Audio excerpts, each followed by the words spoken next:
I have been most disturbed lately. I've been most disturbed for a lot of reasons, but one of the reasons that I've been disturbed is to look at, not only on my channel but on other channels as well, all of this debate about Trump versus Biden versus the election versus the direction versus voting and how all of this fits together. And it is disturbing to me because most of my people I've always treated, that is my people, the people who have chosen to look at my channel, I've treated them and I've treated myself as having had a measure of red pill experience. And obviously it works in varying degrees, and perhaps black pill is a better term for it because red pill may not be it at all. But assuming that we become more and more enlightened about our situation, we should also become more and more conscious that what we have been doing as patriots, as citizens, is not working. And there are people who still believe that they can keep doing the same, making the same mistakes, keep doing the same things over and over again, and somehow they will get a different result. And nothing is more obvious about doing the same things over and over again and getting the same result while you expect something different than presidential elections. And what I attempted to do in my last discussion was to talk about why Trump had been an ineffective president, which I think he has. But it goes much deeper than that. The question then is, not only is Trump an ineffective president, but are we ineffective citizens by simply allowing the process to continue as it is, and by expecting a different result by doing the same thing that we've been doing for 100 years. So let me talk about why I believe the way I do and why I think it is critically important. 2 years ago, approximately, I did a report trying to figure out where Donald Trump was. And this was in August of 2018. It was several months before the 2018 election. And the 2018 election, for me, was a watershed because obviously both the Trump discussions, the proponents of Trump, as well as the Q folks and the rest of that kind of stuff, we're all saying, well, A, this is going to be a positive watershed election, and B, the corruption is going to be cleared up. And I gave it some credence. Why did I do that? I gave it some credence because it was obvious to me, and I think it was obvious to anybody of any rational intelligence, that our elections were being tampered with, and that nothing was more evident about it than that on one hand there were all kinds of claims, most of them false, I think, that Russia had some influence on our election, but there was also the obvious concern and thought and expression by Trump that Clinton had meddled in the election as well. And I can tell you that having gone into, there's a gentleman here, and maybe I'll put a link to it, who worked on the statistical analysis of elections, both primary and general elections, going way back to 2000, at least to 2000. And what he did is compare the election the stated alleged election outcomes with exit polling. And both in primaries and general elections, it was very obvious that the elections had been meddled with. And that is true for 2000, it's true for 04, 4, 8, 12, 16, and obviously 18, although there were attempts both in 16 and at the end of the primaries when the Clinton folks realized that exit polls were exposing them to the cheating they were doing against Bernie Sanders, and so they basically, mainstream media shut down exit polling. But more than that. All right, so in 2018, there was a video I did. It's had about 100,000 views. It's called Donald Trump, who are you, question mark, patriot or deep state? And this is on my channel. If you haven't seen it, you can look. You can give credence to it or not give credence to it. But the point of the matter is, and this is the really important part about this, is that if you expect something to happen in 2020, no matter what your political persuasion is, that is going to be in some fashion better than or more representative than or more patriotic than what happened in the past 100 years, and you still think that your voting makes a difference, I'm going to tell you it doesn't, and it hasn't, and not only hasn't it hasn't for decades, okay, decades. So I would break down our nation, our presidential elections. Many people characterize the modern presidents as Teddy Roosevelt and beyond. That would be from 1901 when McKinley was assassinated, and Teddy Roosevelt became president and was president then till 1909, etc. And I would split those, I would bifurcate those, and it's almost a perfect bifurcation at this point with 1960 and the Kennedy election. So there is 1900 to 1960 is the older modern elections, and I'll reference it, and 1960 till now is the modern elections. There are people who believe and give credence to Dwight Eisenhower and his exit speech given, I think, the day before he left office in January 20th of 1961, in which he talked about the military-industrial complex.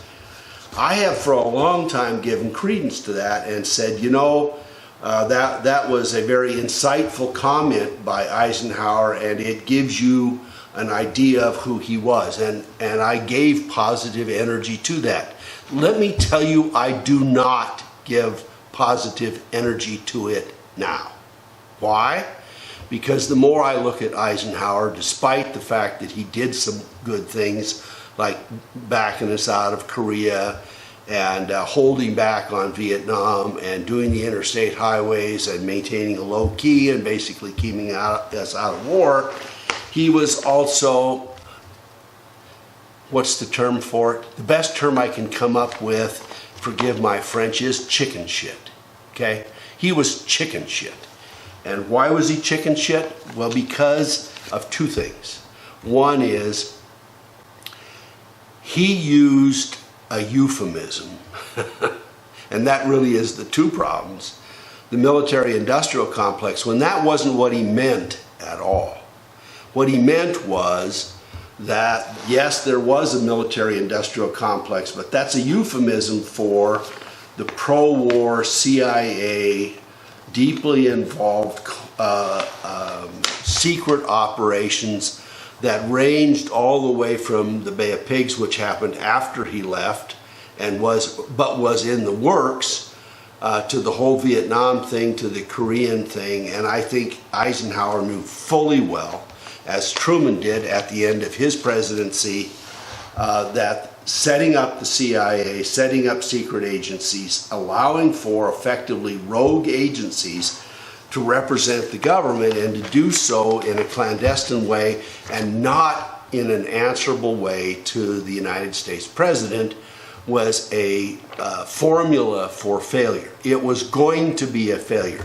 And so what Eisenhower did, and this is what pisses me off, is that instead of spending 4 or 5 years of his presidency undoing what Truman had done to set up the CIA and working all these guys into it, instead of doing that, he sat there, kept a lid on it, and then the last day of his office said, oh gosh, you know, you guys should be concerned maybe about this euphemism, this military-industrial complex. That's not what he meant at all. And what he said was, the lid's going to blow off of this thing, and it's going to blow off in the near future, and it is not in my control, and I have done nothing to bring it under my control. And maybe it was that it could not have been brought under his control without heroic efforts, but in any case, he did not use heroic efforts. So Kennedy came in, and I think there's a couple pieces about Kennedy. I characterized 2 years ago Kennedy as a patriot. I would have to qualify that now by saying I think he was as playfully sellout, secretly playful, thinking that he could do whatever he wanted to do, that his father's mafia connections were okay, that the manipulation by Daley and the Chicago bunch was okay, that his acquiescence to Lyndon Johnson and getting Texas and some of the South as a result were okay, and that he could just look the other way and that it wasn't going to be a big deal. And I think he got in and he figured out, and some of you think, well, this is an anomaly. This is just the Kennedy thing. I'm going to tell you it's not. So I want you to pay attention. So the Bay of Pigs thing is an obvious deal. It's a Cuban invasion, for those of you who did not know. Kennedy both resisted it and then hamstrung it and then didn't follow through, and the Cubans hated him for it because they felt that he dropped the ball. And then you have the other giant one, which is Vietnam. And Ngo Dinh Diem was the president of Vietnam in 1960 through 63, I think through the 50s. And he was coming under fire from the Buddhists, and there was other stuff going on. Kennedy had already issued an executive order in which he was going to gently wind down Vietnam. He did not want to be perceived in 1964 as pro-commie, so he kept a low profile on winding down the Vietnam War, but clearly had indicated that's what he was going to do.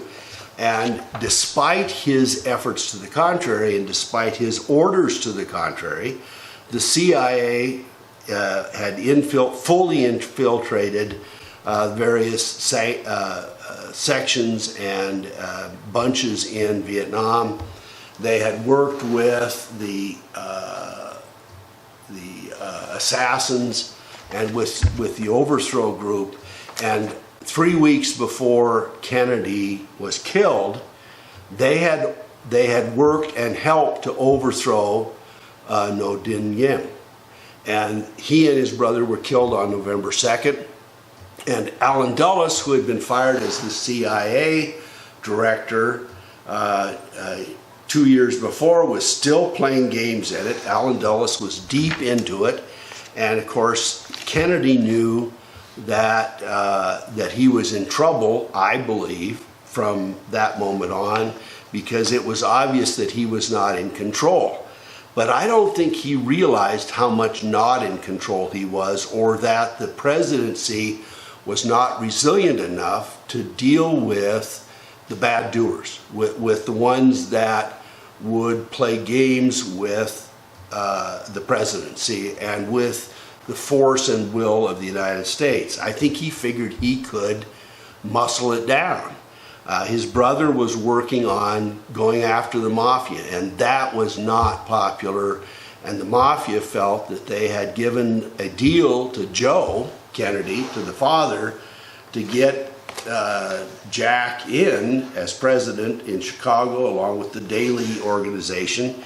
And they were furious that they had given Joe a deal for Jack, and that Bobby was going after them and taking them down. So they were furious. The CIA was furious because Kennedy was trying to control them, and they knew he wanted to dismantle them, and they knew that he knew that what was going on in Vietnam and elsewhere was a big deal. The military-industrial complex, which is the little tiny piece of what Eisenhower knew was the problem, was also concerned about Kennedy and knew that he was going to wind down the Vietnam War, and that was going to take their little ballpark out and their game would be over. There was the Federal Reserve, and he did silver certificates. There was clear indication that he might have been as mischievous about the Federal Reserve as Abraham Lincoln had with greenbacks, and perhaps even that he would tip his hand as heavily as Andrew Jackson did and get rid of the Federal Reserve, which would have been outrageous as far as the Federal Reserve was concerned. People think, well, gee, the Federal Reserve was just a little piece. No, it was a multi-billion-dollar, perhaps trillion-dollar operation in 1963. Then you've got the oil guys, and Kennedy was going to get rid of the oil depletion allowance, which would have meant billions, not millions, billions to the oil folks. And the Clinton-Murchison meeting that happened the day before Kennedy was killed, that included Nixon and J. Edgar Hoover and LBJ and others, and the oil guys, and perhaps the Cubans and J. Edgar Hoover. I didn't mention that. Then you've got J. Edgar Hoover that knows that he is due to be retired because he'd reached the edge of his age limit, and he didn't want to retire because he was playing games, and of course it was his whole life except for dressing as a transvestite, and he wanted Kennedy out. So let's see, what else was there? Then you've got the Secret Service that obviously backed away. If you've looked at I'm trying to think what the movie's called that is of the Kennedy assassination. Secret Service pulled out moments before, backed away and pulled out and allowed for open shots at Kennedy just moments before. So all of that was in play, and all of them were after Kennedy. And people treat that as a little event, as an isolated event. Even if you grant that that the three magic bullets was not viable, and even if you grant that it was done evilly, many people in the United States, even if they believe that the Kennedy assassination was not as the Warren Commission said it was, they don't treat it as a continuity with the current situation. It is, I must say to you, the most operative element, the most critical element in our nation since its formation, or at least since the Civil War.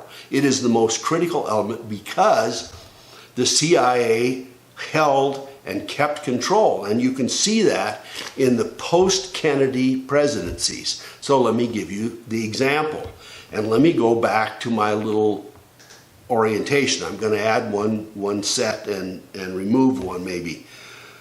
So you've got LBJ, who was clearly deep state. I don't know how smart LBJ was, but he was clearly deep state, and he was willing to do anything to become president, and was clearly in on and integral to the removal of Kennedy and assassination of Kennedy. He was also very happy to reverse out on Vietnam and then do the Gulf of Tonkin and other things, and to put tens of thousands, ultimately hundreds of thousands of American young men and some women into Vietnam to satisfy his own ends and to please his masters, which he had.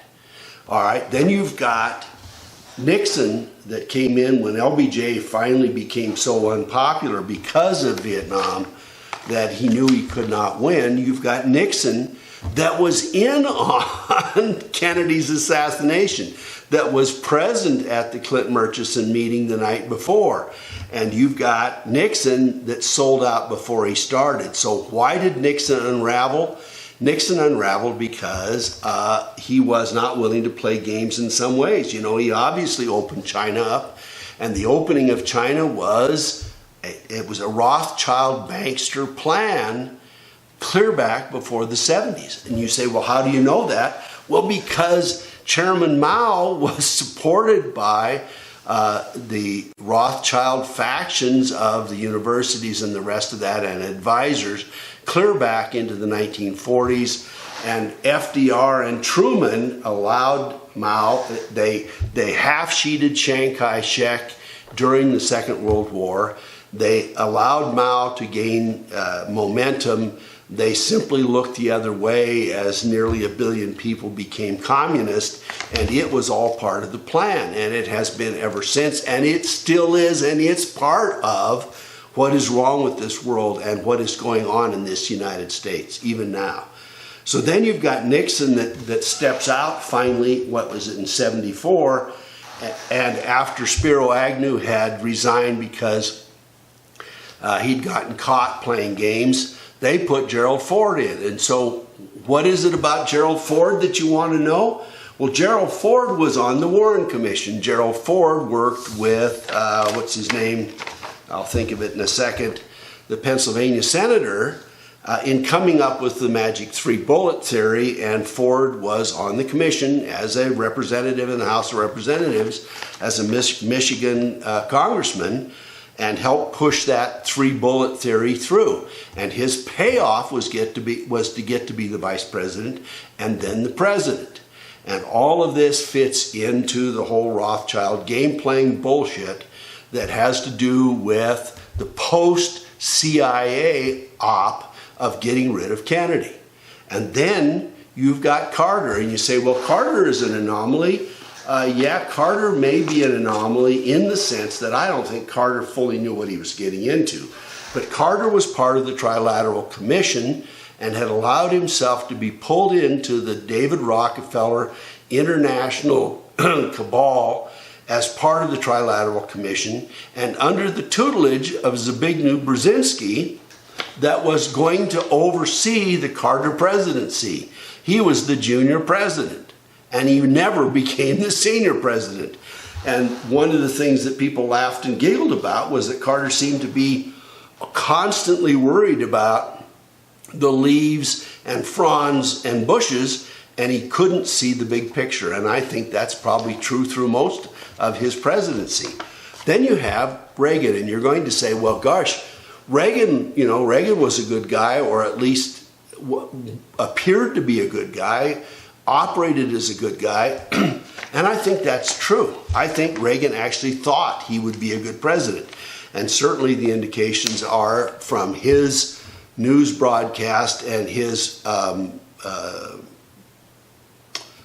publications before becoming a presidential candidate. He had every interest in doing so. But if you look deeply into it, you find out that Reagan was not going to choose H.W. Bush as his vice president. He got into the convention and he had a little come to Jesus meeting, and they told him, you're going to do this or we're going to take you out. And Reagan apparently believed that that was the case. And so he got H.W. Bush. And I think even then he figured, well, just as JFK did with LBJ, well, I'm the president, I can run this, and the vice president, we can hold him at bay. I can keep him at bay and not worry about it. Well, this is the former CIA chief executive. He is the former ambassador to China. He is deep state, and take it back to the Kennedy assassination. There are clear indications that in all kinds of ways that George H.W. Bush was an operative of the CIA. He was involved in the CIA. He denied having been with the CIA. His whole oil company, which I'm trying to think what it's called right now, got a little empty spot, was tied in with the Bay of Pigs. It was all a front. His offshore oil stuff was a front for the CIA. And who was it that was on the ground at Dealey Plaza that day, operating and overseeing the shooters? Well, I'm going to tell you it was probably H.W. Bush. And so we have 4 presidents that became president by getting rid of John F. Kennedy. We've got LBJ, we've got Gerald Ford, we've got Richard Nixon, and we've got George H.W. Bush. The payoff for these guys being deep state was that they got a shot at being president, and there are others as well, but that's at least it.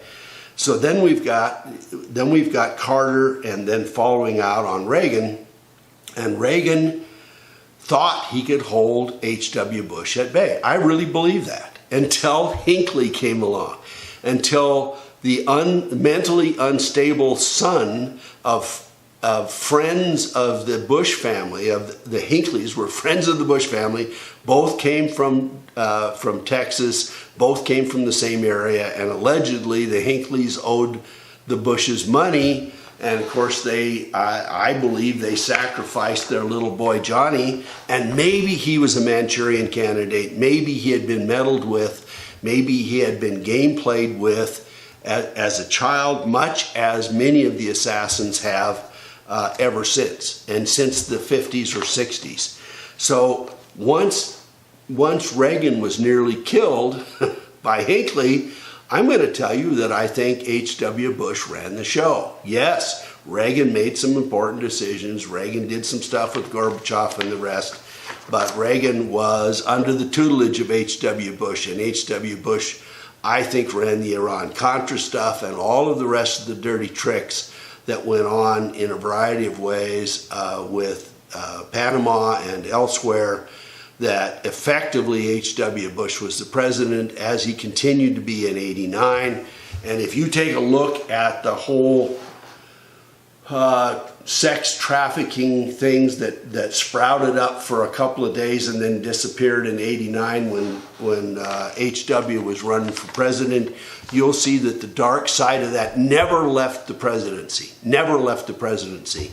And so from '89 to '93, you've got H.W. Bush, and then you say, well, gosh, they flipped sides and Clinton was there and the rest of that. And I'm going to tell you, it's all Council on Foreign Relations and Trilateral Commission and David Rockefeller and the same guys that like Kissinger and the rest of that. You've got Brzezinski and Kissinger and everybody else that are still in it, and Clinton's there. And not only that, but Clinton and Bush were running the CIA operation and drug trafficking operation out of Mena, Arkansas, and doing it together while Clinton was governor of Arkansas. So yeah, they ostensibly were the Democrat and Republican and were on the opposite sides and everything, and they were holding hands and making money together through the whole process. So then you have Clinton there for 8 years, and the dark deeds, including NAFTA. Don't underestimate NAFTA. NAFTA was a huge deal which sold us out. And which one of these guys, any of them, since Eisenhower? Eisenhower did something about immigration and illegal immigration and calling in the troops and exporting illegal immigrants, and he's the last one to do so, right through Reagan and everybody else. Nobody's done anything about it for 60 years now.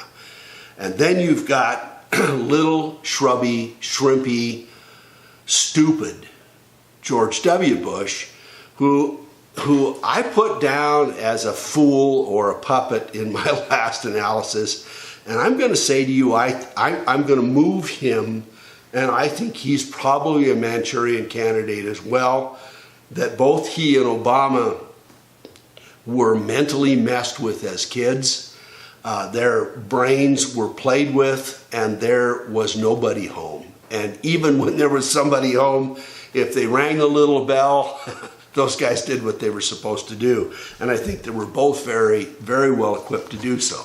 So that puts, for me, that puts H.W. Bush and Clinton and Nixon and LBJ and, of course, FDR, which I'm not going to go back before Kennedy, in the deep state category. And those are the darkest of the deep state. Those are the guys that knew what they were doing right up front. They knew what they were doing all the way through, and they did their worst for us, knowing full well that their masters were not us, okay?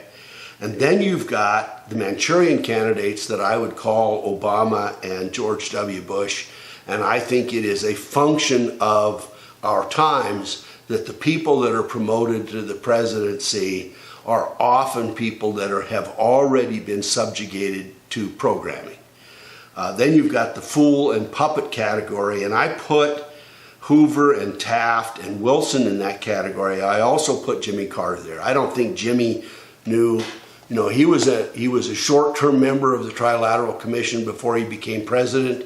He was immediately stuffed into Zbigniew Brzezinski's under his wing, And I don't think he figured it out until after he left the presidency, which he obviously did in some of the book I've read that he did of Palestine.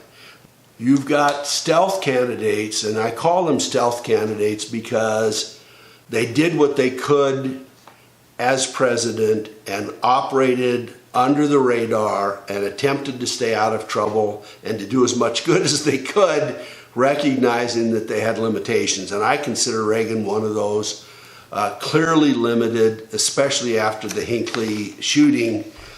Calvin Coolidge, I think, knew exactly what was going to, maybe not precisely what was going to happen, but he declined to run for a second term after taking over one term, half a term from Harding, and then having one term of his own. There was not the two-term limitation. He could have run again and declined to do so and let Hoover become president. Coolidge, I think, knew that the market was boiling up and that the feds were going to play games with it, which is exactly what they did. That Great Depression, that was not a crash. It was an intentional game playing substitute as a crash. And then you've got the sellouts, and this is a new category I've come up with. The sellouts, I've put Truman and Ford and Eisenhower. And that is kind of a dark look at them. I would include Harding in that as well. Truman, when he became president, first of all, he knew nothing that was going on. FDR shared nothing with him. He barely became president over Dewey, and he did it in part, if you remember, in 1948, he did it because he set it up that the Zionists who wanted recognition for Israel wanted the United States to step in. And they told him that if you recognize Israel as soon as they announce their identity, then we will A, back you, B, we will promote the Jewish folks, the contingency to vote for you, and we will provide you millions of dollars for your campaign. And that worked for him. Moments after the announcement that Israel was declaring itself a nation, moments, within a day, Harry Truman stepped up and did what he was told to do as a trade-off for becoming more likely to be reelected as president. And then you've got Ford, of course, who was a total sellout and did exactly what he was told through the whole process. You've got the fool puppet category where I put Wilson, Carter, Hoover, and Taft. I don't think they knew what they were doing. Clearly, Hoover and Carter did not. Wilson admitted that he had made a horrible mistake with the Federal Reserve and that there was a dark force that nobody even dared talk about. Taft was probably just in the shadows, even though later he became a Supreme Court justice. So, and then you've got Trump. Finally, you've got Trump. Where does Trump fit into this? There were many that followed me that wanted Trump to be the new Kennedy, that felt, and some still do, some still think that boom, mother of all bombs, wait a minute, where we go one, we go all, Q, the Trump thing, the whole works, the MAGA, all of these sayings. There are people that in my channel this last time said, well, it's obvious. This is one of the arguments. It's obvious that Trump is a good guy because he's a billionaire and he doesn't have to do this, so he wouldn't do it unless he was principled. And I'm going to say to you, not only does the $3 or $4 billion that Trump is worth have nothing to do with his independence, but there are people who are worth 10 or 20 or 50 times more than he is, like Bill Gates, who is not his own person, okay? You've got the Google guys. They're not their own person. You've got Zuckerberg that is clearly a placeholder. That's all he is. It has nothing to do with how brilliant he is or what a great manager or operator he is of Facebook. And you've got the Twitter and the other guys. Those guys are worth tens of billions of dollars, and you're going to say, well, how do you know that that's the case, that the banksters actually own the money and manage the stuff? and oversee all of this and do this despite the fact that these guys are worth tens of billions of dollars. I'm going to tell you how I know. Because J.P. Morgan was considered to be the wealthiest man in the United States in the early 1900s. Some of you followed the Titanic and the rest of that, the white shipping lines, and of course his banking empire and the rest of that. And he was thought to be one of, if not the wealthiest guy, with with Rockefeller and Carnegie and a few others, to be right in the top of the wealth echelons of the United States in the early 1900s, until he died. And they found out that 87%, that give or take a percent or two based on my memory, of his alleged personal wealth was not his at all. Somebody else managed and saw it. And I'm going to tell you that that's true of Bill Gates. I'm going to tell you that's true of Schmitz and the rest of these guys, the Google boys. I'm going to tell you it's true of Elon Musk. I'm going to tell you it's true of Bezos. I'm going to tell you it's true of Zuckerberg, Suckerface, and the rest of these guys. You think they're independent, and it goes all the way down to little old Trump, and you think that having billions of dollars gives you independence, but you have to recognize that they've all sold out. They've all been given money.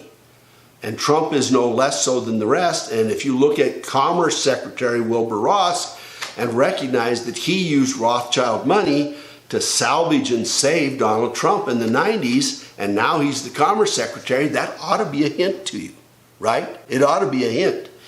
So where does Trump fit into this? I'm going to say, now, he's not the patriot, and you're not going to get patriotic energy out of him. And if you think that him appointing Fauci and Birx and engaging Gates and ordering the military to come up with vaccines and syringes and to get ready to mobilize to turn 300 million of us into vaccinated semi-automatons, if you think that that makes him independent and that his $4 billion has gotten him independence and he's going to be the patriot, if you still think that, you know, you are both ignoring the trajectory of the guy and everything that he has said and done. You're not going to find him in any of those categories. So is he in the sellout category? I'm going to tell you he is. And some of the people who have become disillusioned with him, that see him not operating in the blustery, narcissistic, self-aggrandizing way that he was in a lesser manner, recognize that his mannerisms, his voice patterns, his facial expression is vacant and is less projecting than it has been right from the outset. So he's been taken over. Whatever he thought he had by way of independence is gone, okay? And so where do I put him? I put him one tick away from the deep state. And I'm not sure he doesn't belong in the deep state, because he had connections with Roy Cohn, deep state, Jeffrey Epstein, deep state, Wilbur Ross, deep state. He appointed Alexander Acosta, deep state. He appointed William Barr, deep state, and deep state back to Bush, to H.W. Bush in the 90s, folks, clear back into the late 80s. This goes back forever. It doesn't change. It's not part of a working system.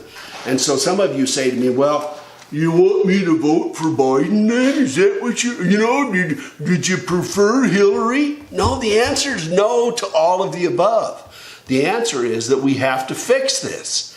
And at this point, voting is probably not going to do it, no matter what we do. Unless you guys come up with a known independent candidate that can get on everybody's ballot, and you write them in, and that person wins the election and defies everybody and surrounds himself or herself with a phalanx of people that will protect him or her from bullets and helicopters and everything else. Unless you're willing to do that, it's going to take something other than an election. And no, that was not some kind of an Illuminati symbol. I just play with my hands. All right. So what I'm going to say then is Trump is not going to save us, and we need to come up with plan B, and we need to do it now. And what you have to know, if you don't already know this, is that the deep state is pushing as hard as it can because it knows that its play is now. It has already played its hand. It's already done the COVID thing. It's got people in masks and social distancing. It's got 40 million people out of work. They're passing around money like it's water, and it's not going to continue.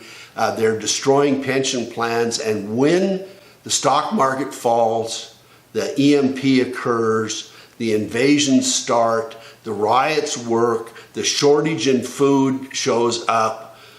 When any of those things happen and the digital currency comes through, the requirement for the vaccine and the invisible tattoo, you pick any one of those 6 or 8 things. When that happens, this thing is going to crush down faster and faster. It is going to be exponentially faster, and we must stop it now. And we can still. But it takes 10 million of us that will not let the liberal idiots that are telling us we all need to wear masks win. We can't. We have to be noisier than they are, or we're going to lose, folks. All right, so that's my report today.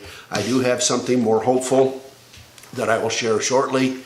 I'm sorry this is as dark as it is, but you truly need to appreciate that the election process in this country has not been right, at least since Kennedy, and more likely clear back to McKinley in the last 120 years, but certainly the last 60 years. There is no resemblance to reality. And in all of those situations, and I can do a separate one on the elections of each of these things since 60, in virtually every case, both sides were bad. That it was a lose-lose setting. If we had voted for Hillary, it was a lose. If we had voted for Romney, it was a lose. If we had voted for McCain, it was a lose. If we'd voted for Kerry, it was a lose. If we voted for Gore, it was a lose. You have to realize that in every single one of these cases, both sides were bad and both sides were sold out. And no matter how you voted, you were not going to win. It was going to turn badly and worse no matter how you voted. Okay? So we have to do something different than just vote. That's not going to fix it. Thank you for watching.